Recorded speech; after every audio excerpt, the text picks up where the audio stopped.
The U.S. Canada trade relationship is one of the world's most successful. But former President Donald Trump thrust it into the spotlight by targeting Canada's dairy industry. He claimed Canada imposed crippling tariffs, up to 270%, on American dairy, fueling outrage among struggling U.S. farmers. This narrative of unfairness resonated in states like Wisconsin and New York, where farmers felt betrayed by a close ally. Trump's rhetoric suggested every gallon of U.S. milk faced insurmountable barriers, creating urgency for a tougher stance. These claims became central to his push for overhauling NAFTA, arguing it was a bad deal for American producers. But the reality was more complex. The high tariffs he cited weren't blanket taxes, but part of Canada's supply management system. These over-quota tariffs only apply when imports exceed specific limits. Understanding this distinction is key to unraveling the U.S.-Canada dairy dispute.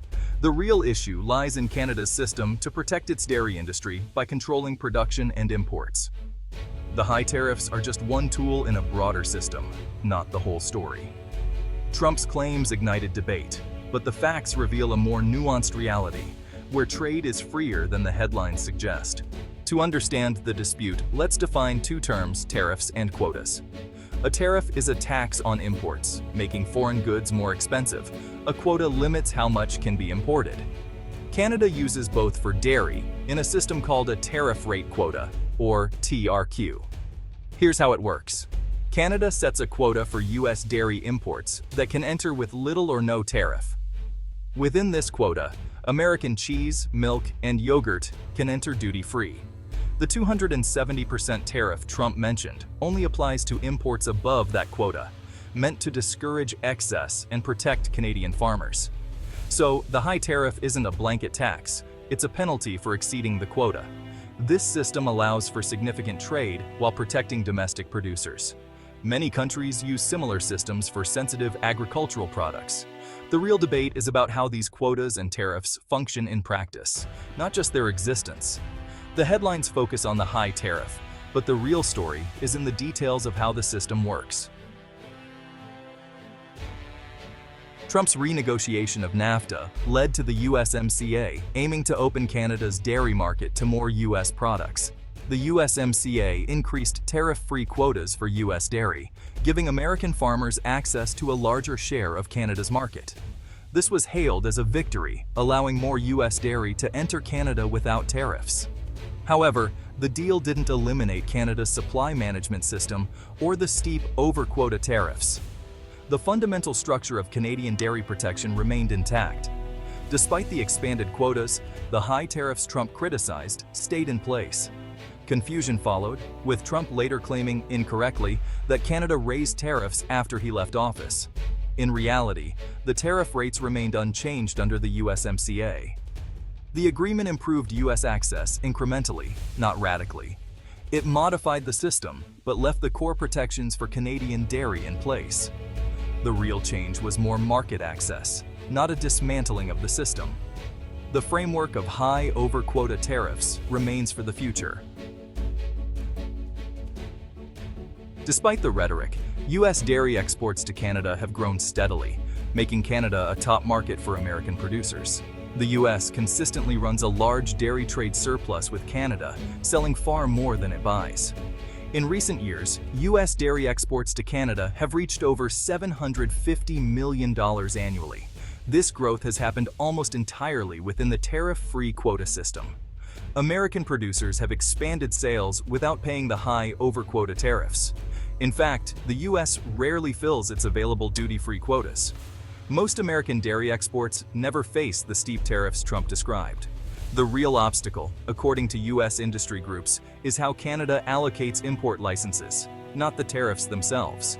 They argue Canada's system makes it hard for U.S. exporters to find buyers and use their full quota. The dispute is about bureaucratic hurdles, not a wall of tariffs. The real challenge is accessing the market, not overcoming high taxes. The focus has shifted from tariffs to how quotas are managed. Canada's supply management system gets attention, but the U.S. also protects its dairy industry with tariff rate quotas.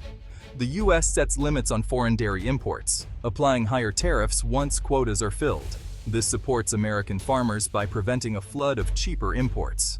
While the U.S. promotes free trade, it keeps protections for sensitive sectors like dairy, sugar, and peanuts. The principle is the same as Canada's managed trade with protections for domestic producers. U.S. over-quota tariffs are generally lower than Canada's, but the mechanism is similar. Both countries use these tools to shield their dairy sectors from global competition. The debate often singles out Canada, ignoring the U.S.'s own protections. Dairy farming is politically sensitive in both countries, leading to strong protections. Both nations engage in market management to support their farmers. Focusing only on Canada's high tariffs gives an incomplete view of North American dairy trade. With more tariff-free access under USMCA, the dispute now centers on how Canada allocates its import quotas. The U.S. argues that Canada's system favors Canadian processors, limiting opportunities for American exporters. U.S. industry groups say this creates a non-tariff barrier, making it hard to fill the duty-free quotas. The real issue isn't the tariff, it's access to customers. The U.S. has launched formal dispute proceedings under USMCA, challenging Canada's quota allocation. In 2022, a panel partly sided with the U.S., but the issue remains unresolved. The core friction is in the technical details of trade policy, not headline tariffs. The disputes are about ensuring American businesses can use the access they were promised. These technical disagreements matter to the industry, but they're far from the simple story of a 270% tax wall. The real battle is over regulations, not border taxes.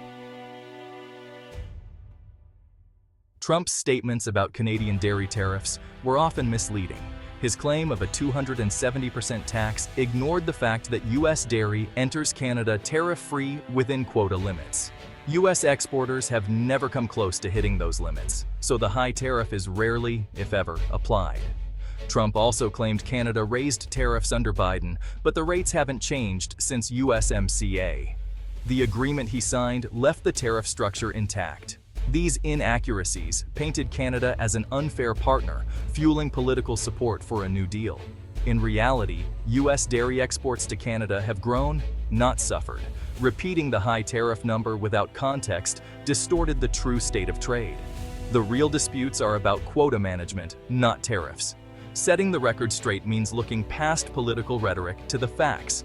The U.S. Canada dairy relationship is more cooperative than the headlines suggest. Stepping back, the U.S. Canada trade relationship is one of the world's largest and most successful. The two countries trade over $2 billion in goods and services daily. For American agriculture, Canada is a vital partner and a top export market. The dairy trade, despite political arguments, is a story of growth for U.S. farmers. USMCA expanded access, benefiting American producers. The focus on rarely used high tariffs distracts from the real issues: technical rules for quota management. Billions in dairy and other goods flow smoothly across the border, showing a strong partnership. Even among close allies, trade can get complicated, especially in protected sectors. Disputes are handled through established systems, not trade wars. The bigger picture is a thriving economic relationship, far stronger than the issues that sometimes divide the two nations.